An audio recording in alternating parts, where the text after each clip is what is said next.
Hi, welcome to my channel, Kaylee Engineers, and I just want to go over the topic for calculus. This topic is, so a short history on calculus is that it was developed in the 17th century Europe by Isaac Newton and Gottfried Wilhelm Leibniz, and independently of each other, but like elements of it appeared in ancient Greece, China, Middle East, and then it eventually developed fully in medieval Europe and in India later on. So going forward, the chain rule of calculus is the topic of subject today, and why is it called the chain rule?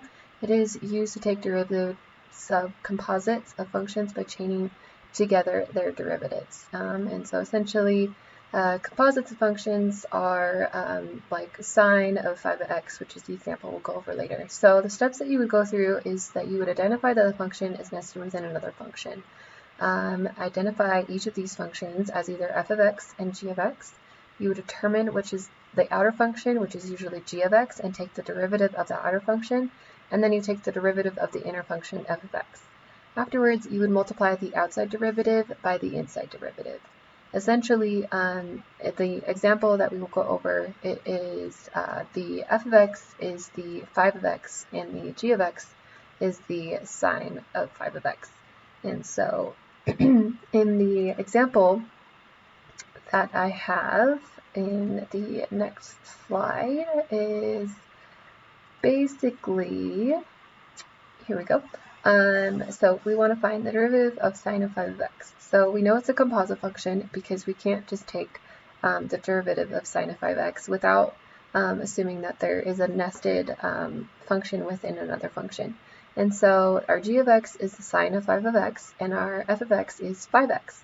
And so we would take the derivative of g of x, which is cosine of 5 of x, and we take the derivative of f of x, which is 5.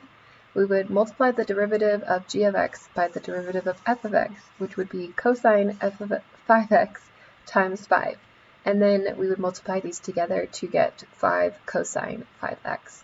Now, the reason that we have cosine 5x instead of just cosine x is because we keep the inside function the same when we develop the derivative of the g of x function. So yeah, if you liked my video, there is some free exercises on this particular chain rule of calculus with answers in the link below. Thank you, and like and subscribe to my video. Thanks. Bye.